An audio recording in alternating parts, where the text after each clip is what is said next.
Salut à tous, bienvenue sur ma chaîne Les Nouvelles du Monde. Aujourd'hui, on plonge dans un sujet qui secoue le monde, la guerre en Ukraine, qui, en août 2025, reste un brasier géopolitique. Le président Volodymyr Zelensky vient de réaffirmer que des troupes occidentales sont cruciales pour garantir un cessez-le-feu. Pendant ce temps, l'armée ukrainienne reprend des villages dans le Donetsk, comme Mikhaïlivka et Zeleny-Aï, mais la Russie revendique ses propres avancées, notamment vers la stratégique Kostiantynivka. Des échanges de prisonniers ont eu lieu, mais la paix semble plus lointaine que jamais, avec des tensions autour d'une possible rencontre Zelensky-Poutine. Pourquoi ce conflit ne s'arrête-t-il pas? Quels sont les enjeux derrière ces annonces? Et est-ce que la paix est encore possible? Depuis 2022, le conflit est devenu une guerre d'usure. L'Ukraine a réussi à reprendre des territoires, comme Kharkiv et Kherson, grâce à des contre-offensives audacieuses et à l'aide militaire occidentale. Pensez aux HIMARS, aux chars Léopard ou aux F-16. Mais la Russie contrôle toujours environ 18% du territoire ukrainien, principalement dans le Donbass et le Sud. En 2025, les combats se concentrent dans l'oblast de Donetsk, une région industrielle clé. Passons maintenant à ce qui se passe en août 2025.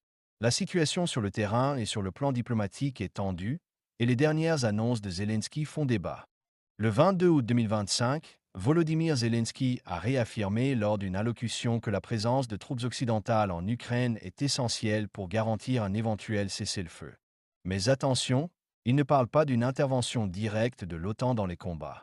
Ce que Zelensky veut, c'est une force de maintien de la paix, un peu comme les casques bleus de l'ONU, pour sécuriser un accord de paix et empêcher la Russie de reprendre les hostilités.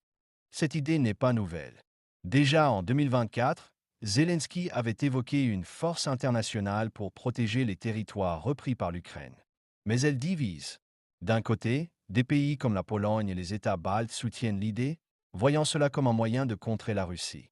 De l'autre, des pays comme la France et l'Allemagne hésitent, craignant une escalade avec la Russie, qui considère l'OTAN comme une menace directe. Sur le terrain, l'Ukraine marque des points. L'armée ukrainienne a repris plusieurs villages dans l'oblast de Donetsk, Mikhaïlivka, Zeleny-Aï et Volodymyrivka. Ces villages, situés près de la ligne de front, sont stratégiques pour couper les lignes d'approvisionnement russes. Ces succès sont dus à une combinaison de drones avancés, d'artillerie fournie par l'Occident et d'une meilleure coordination tactique. Mais la Russie ne reste pas immobile. Le ministère de la Défense russe revendique des avancées vers Kostiantynivka, une ville clé du Donbass. Pourquoi est-elle importante? Kostiantynivka est un carrefour logistique. Si la Russie la capture, elle pourrait consolider son contrôle sur le Donbass et menacer d'autres villes comme Kramatorsk. Selon des sources ukrainiennes, les Russes utilisent des tactiques de bas du mer, envoyant des milliers de soldats peu entraînés pour submerger les défenses ukrainiennes au prix de lourdes pertes. Un point positif dans cette noirceur, un échange de prisonniers a eu lieu récemment, avec 146 prisonniers libérés de chaque côté. Ces échanges, souvent négociés par des intermédiaires comme la Turquie ou les Émirats arabes unis, sont rares mais cruciaux. Ils montrent que, même dans une guerre aussi brutale, des canaux de communication existent. Cependant, des milliers de prisonniers restent détenus, et les conditions dans les camps, surtout côté russe, sont dénoncées comme inhumaines par Amnesty International. Malgré ces échanges, les efforts pour la paix patinent. Une rumeur circule sur une possible rencontre entre Zelensky et Poutine, peut-être en Turquie ou au Qatar.